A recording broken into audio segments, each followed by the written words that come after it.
आम्ही इथं राहणार आहे, त्यामुळे काय प्रॉब्लेम नाही.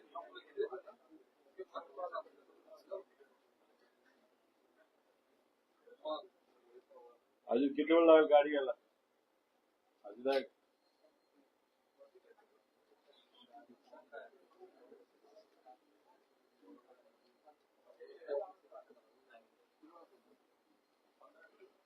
हा गाद्या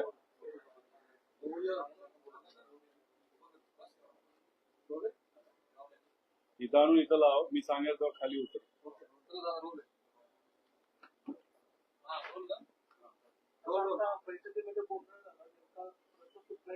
काही दिवसांपूर्वी सिंचन भवन पुणे इथं कर्जत तालुक्यातले अनेक शेतकरी बरोबर त्यांच्या बरोबर बारामती तालुक्याचे सुद्धा जाणे शिरसावर असणारे सर्व शेतकरी इथं आले होते.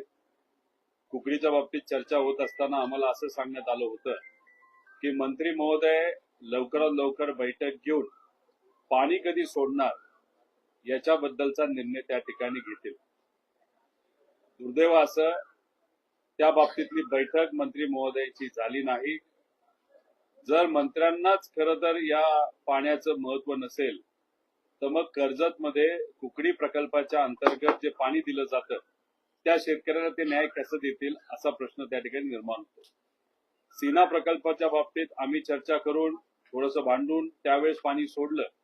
तिथं असणाऱ्या शेतकऱ्यांना काही प्रमाणात मदत झाली, पण आता परत सांगण्यात येत आहे की आता आम्ही पाणी बंद करणार आहोत.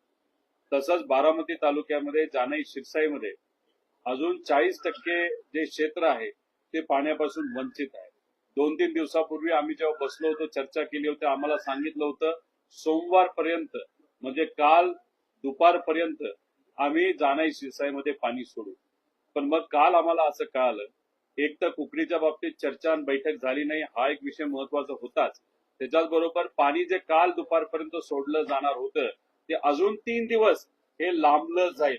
मग शेतकऱ्यांकडनं मोठ्या प्रमाणात रोष निर्माण झाल्यानंतर मुंबईची महत्वाची बैठक ही असताना सुद्धा शेतकऱ्यांच्या हितासाठी व पिण्याचं पाणी माझ्या मतदारसंघामध्ये व त्याच्याच बरोबर बारामती जाणई शिरसाईमध्ये असणारी व पुरंदरची काही 5 गावं याच्यासाठी आम्हाला इथं यावं लागलं.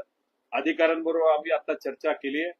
तिथं कुकडीबद्दल काही प्रमाणात चर्चा झाली, पण वरिष्ठ अधिकारी एक दिल्ली लेवलच्या बैठकीमध्ये व्यस्त असल्यामुळे त्यांचं आणि मंत्री महोदयांचं अजून चर्चा झालेली नाही. त्यामुळे अजूनपर्यंत कुकडीबाबत शब्द कुठलाही तिथं दिला गेला नाही. पण राहिला प्रश्न जाणई शिरसाईचे बारामतीची जी काही गावं आहेत त्याच्यात 11 गावं आता पाण्यापासून वंचित आहेत. त्याला देण्यासाठी जो पाणी नियोजन आहे आणि गेल्या काही दिवसांमध्ये प्रकल्पात पाणी नसल्यामुळे जो काही बाष्पीकरणाचा नुकसान झाले लॉस झालेला आहे ते भरून काढून आम्हाला कुठेतरी पाणी वाढवून देण्याची भूमिका त्या ठिकाणी त्यांनी मान्य केलेली आहे. अजून पेपरवरती मान्य केलेली नाही. पेपरवर जोपर्यंत येत नाही तोपर्यंत आम्ही इथून हलणार नाही. पुढच्या काही वेळामध्ये इथं राहण्याची व्यवस्था व्हावी यासाठी आम्ही गाद्यांची मागणी केली होती. आम्ही आमच्या कार्यालयाकडनं गाद्या मागितलेल्या आहेत. पुढच्या 10 मिनिटांमध्ये इथं गाद्या येतील. आमचे हे प्रश्न जोपर्यंत सुटत नाही तोपर्यंत आम्ही इथून हलणार नाही अशी भूमिका आहे. जर शेतकऱ्याचं मन मागण्या पूर्ण झाल्या, जर शेतकरी हो म्हणले तरच इथून आम्ही त्या ठिकाणी जाणार आहोत.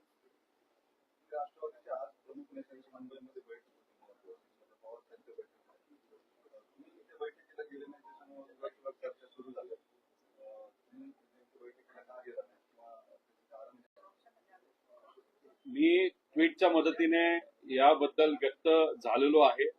आज इथे येणं महत्वाचं होतं कारण का अजून जर काही दिवस पुढे गेले तर मग प्रशासन अशाच पद्धतीने शेतकऱ्याला गृहीत धरेल आणि मग गृहीत धरल्यानंतर पिण्याच्या पाण्याचाच प्रश्न जनावरांचा माणसांचा इतका मोठ्या प्रमाणात झालाय. त्यामुळे काही प्रमाणात मीटिंग महत्वाची होती. आदरणीय पवार साहेब आणि प्रमुख आमचे सर्व नेते हे मुंबईला आता आहेत आणि त्यांच्याच मार्गदर्शनाखाली आम्ही चालतो. त्यामुळे माझ्यासारखा एक कार्यकर्ता तिथं न जाता पवार साहेब नेहमी जे सांगतात की प्रथम लोक आणि मग लोक प्रथम ठेवून आता पुण्यामध्ये येऊन लोकांचे प्रश्न मार्गी लावणं आणि ते सुद्धा पिण्याच्या पाण्याचे आणि जनावरांच्या पाण्याचे हे मला महत्वाचं वाटल्यामुळे मी इथं आलेलो आहे.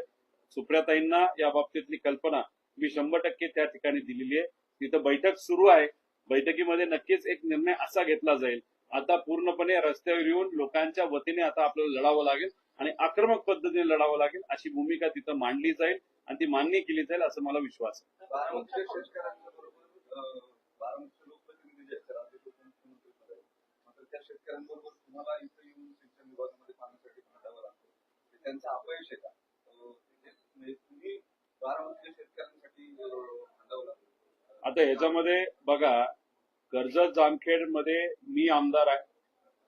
मी आमदार कोणाच्या विरोधात झालो? लोकांच्या कृपेने तर राम शिंदे सरांच्या विरोधात झालो. पवारांच्या विरोधात लढतात म्हणून राम शिंदे सरांना आमदारकी मिळाली मागच्या दरवाजातून, त्यांना सभापती पद मिळालं की रोहित पवारला मतदारसंघामध्ये अडकून ठेवलं पाहिजे, बाहेर तो गेला नाही पाहिजे. आता सभापती पद मिळाल्यानंतर त्यांनी अख्ख्या देशामध्ये सरकारी विमान घेऊन प्रवास केला, हेलिकॉप्टरचा उपयोग केला. अरे पण कर्जत जामखेडसाठी काय करणार हे तुम्ही त्या ठिकाणी सांगा. तिथं तुम्ही पदाचं काय लोणचं घालता का? आता कुठेतरी माझ्यावर टीका करतात की रोहित पवारला आता माझी आठवण झाली. अरे बाबा, तुझी आठवण म्हणजे तुझ्याकडे पद आहे म्हणून तुमची आठवण त्या ठिकाणी झाली असेल तर एवढीच हिंमत आणि ताकद असेल तर 18 तारखेपर्यंत कुकडीचं पाणी तुम्ही सोडून दाखवा. आहे का हिंमत? आणि द्या 35 दिवसाचं तुम्ही आवर्तन. काहीच करू शकत नाही. एसीत बसून कडक कपडे घालून मात्र त्या ठिकाणी टीका करतात. जसं कर्जत जामखेडमध्ये एक पद आहे तसंच बारामतीमध्ये सुद्धा पद आहे उपमुख्यमंत्री पदाचं. कदाचित पार्टीमध्ये चालणाऱ्या गोष्टी आणि बऱ्याच काही इतर अडचणी असल्यामुळे या विषयाकडे त्यांचं लक्ष दिलं गेलं नसेल. आणि पूर्वीची पद्धत होती, एकदा निर्णय घेतला आता अधिकारी हे ऐकायचे. आता त्याच्यामध्ये काही प्रमाणात बदल झालाय. अधिकाऱ्यांना दुसरेच कुणीतरी काही गोष्टी सांगतात असं कुठेतरी जाणवायला लागले. दुसरे नेते कोण जे या पुरंदरमध्ये बारामती मतदारसंघामध्ये हे हस्तक्षेप करतायत हे कुठेतरी आता आपल्याला बघावं लागेल. त्यामुळे अशा पद्धतीने या छोटे छोटे पण महत्वाच्या विषयाकडे जर दुर्लक्ष झालं आणि प्यायला पाणी जर शेतकऱ्याला मिळालं नाही तर शेतकऱ्याची मोठ्या प्रमाणात अडचण ही होऊ शकते. त्यामुळे हे निर्णय लक्ष देऊन घ्यावे लागतात. त्यामुळे पदाधिकाऱ्यांनी तिथं लक्ष देणं महत्वाचं आहे.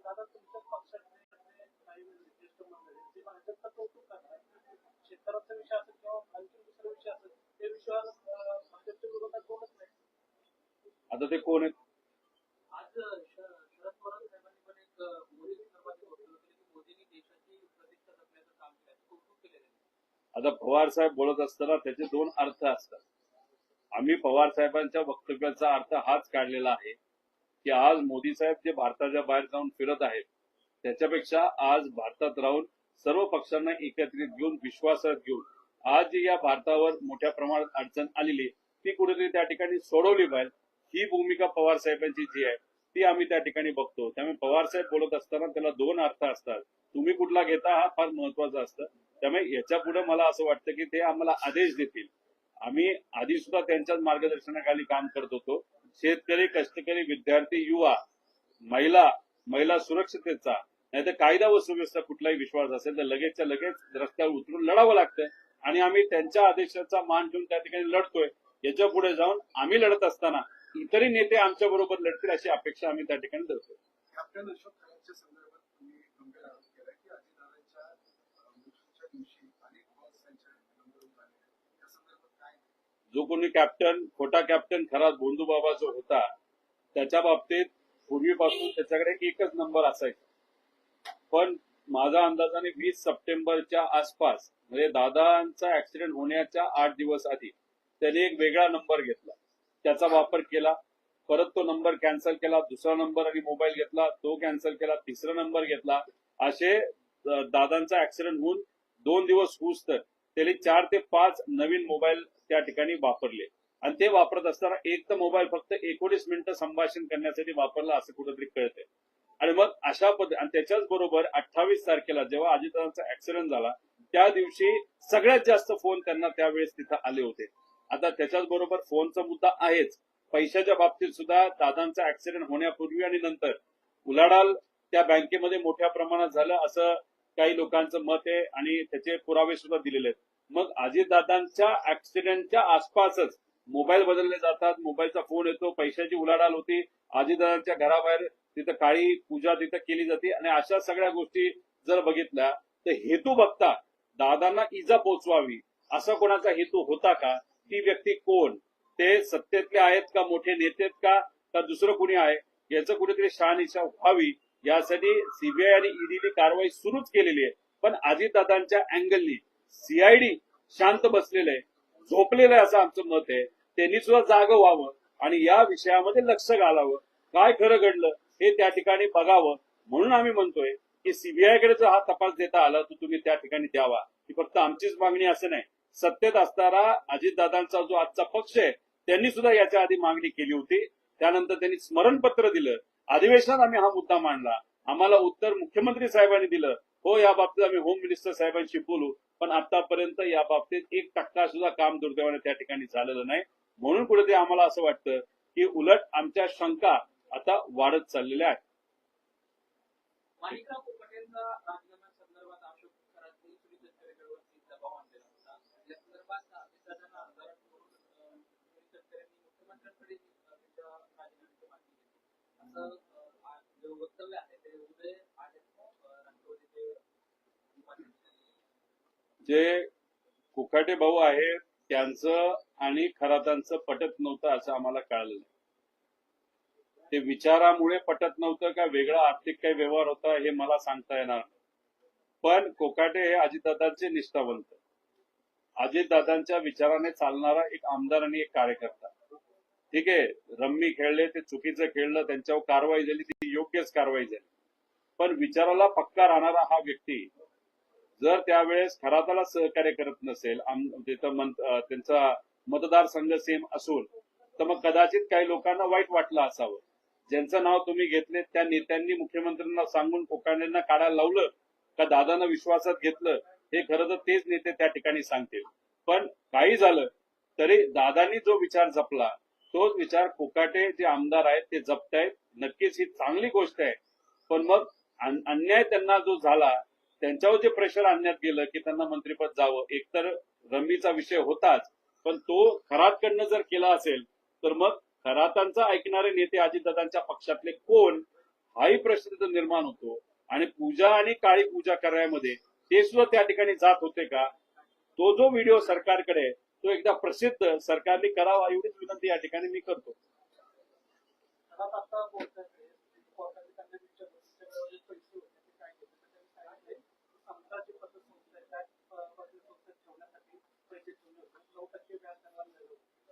पैसे आले कुठे हा प्रश्न तुम्ही करावा.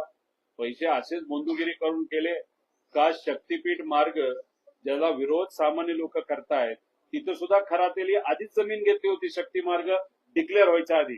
म्हणजे खरातांना नक्कीच सत्ताधारी काही लोक काही गोष्टी सांगत होते ज्याच्यातून नफाखोरी हा खरात करू शकत होता.